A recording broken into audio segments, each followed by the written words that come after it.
तो चलो यार आज बात करते हैं रामायण के एपिसोड नंबर 186 की। यस फ्रेंड्स, तो अब हनुमान श्री राम से कहते हैं कि जय घोष का उद्देश्य माता सीता को मिले उस समाचार से मुक्त करवाना है जिसे सुनकर कि माता सीता चिंता के सागर में डूब चुकी होंगी। लक्ष्मण कहते हैं कि हाँ भैया, हमारी सेना के हृदय में उमड़ते उत्साह का भाभी तक पहुंचाने का एक यही साधन है। तो श्री राम कहते हैं कि जैसी तुम्हारी इच्छा। तो जैसे ही जय सिया राम का जयकारा गूंजता है तो माता सीता तक ये आवाज़ पहुंच जाती है। तो त्रिजटा माता सीता से कहती है कि सुनो पुत्री, बत्ती टल चुकी है, जिसे सुनकर कि माता सीता बहुत प्रसन्न हो जाती है। जैसे ही जय सिया राम का नारा रावण सुनता है तो वो बहुत चिंतित हो जाता है। रावण अपने पुत्र इंद्रजीत से कहता है कि क्या मृत्यु पर ऐसा नाद गूंजता है, तुम उनका कुछ नहीं बिगाड़ सके। इंद्रजीत गुप्तचर वहां आकर कहता है कि महाराज लक्ष्मण और श्री राम नागपाश से मुक्त हो।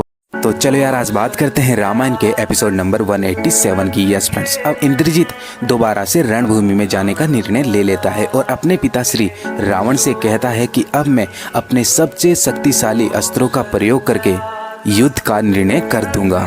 तो उसका पिता रावण कहता है कि अब सारी उम्मीदें हमारी तुम ही पर टिकी है मेरे पुत्र, तुम जाओ विजय होकर वापस लौटो। तो जब इंद्रजीत रणभूमि में पहुंचते हैं तो विभीषण कहते हैं सावधान अयोध्यानाथ, आज मेघनाथ पूरी शक्ति के साथ आ रहा है।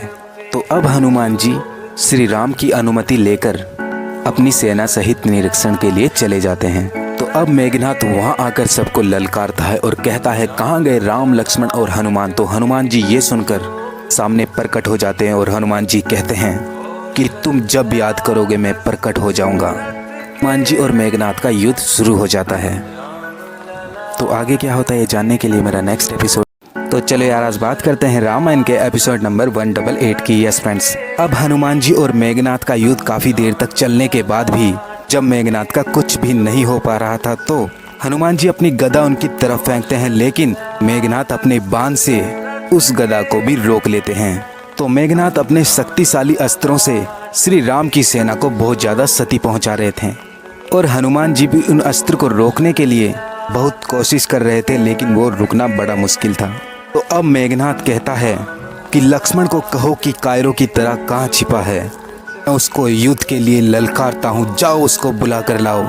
तो अंगद जी वहां से श्री राम के पास जाते हैं और कहते हैं कि मेघनाथ लक्ष्मण जी को बार बार युद्ध के लिए ललकार रहा है और कह रहा है कि तुम कायरों की तरह कहाँ छिपे हो, अगर दम है शक्ति है तो हमसे मुकाबला करो। लक्ष्मण जी क्रोधित होकर कहते हैं इसमें मेघनाथ का विनाश। तो चलो यार आज बात करते हैं रामायण के एपिसोड नंबर 189 की। यस फ्रेंड्स, अब विभीषण जी श्री राम से कहते हैं कि कुछ योद्धाओं को लक्ष्मण जी के साथ आप भेज दीजिए क्योंकि मेघनाथ बहुत ही शक्तिशाली है। तो अब लक्ष्मण जी श्री राम का आशीर्वाद लेकर वहां से युद्ध के लिए चले जाते हैं।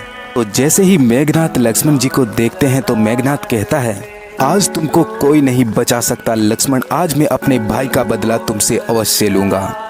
और अब लक्ष्मण जी और मेघनाथ के बीच बहुत ही जोरदार युद्ध शुरू हो जाता है, लेकिन उस युद्ध में मेघनाथ अदृश्य होकर लक्ष्मण जी पर और उनकी सेना पर प्रहार कर रहे थे, जिससे कि श्री राम की सेना को बहुत ज्यादा क्षति पहुंच रही थी।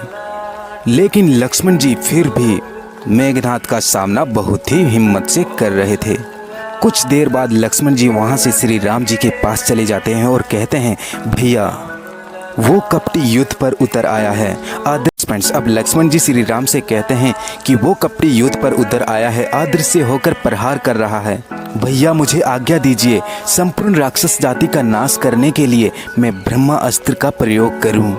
तो श्री राम जी कहते हैं कि नहीं लक्ष्मण, ब्रह्मा अस्त्र अत्यंत विनाशकारी है, शास्त्र उसके प्रयोग की आज्ञा हर पल परिस्थिति में नहीं देता, अतः हमें उत्तेजित होकर धर्म युग का मार्ग नहीं छोड़ना चाहिए। तो लक्ष्मण जी कहते हैं परंतु राक्षस लोग किसी भी नीति को नहीं मानते, वो युद्ध में छल कपट का सहारा लेकर हमारी सेना का संहार कर रहे हैं। उनके मायावी शस्त्रों से बचने के लिए एक ही उपाय है ब्रह्मा अस्त्र, अतः ब्रह्मा अस्त्र का सहारा लिया जाए भैया।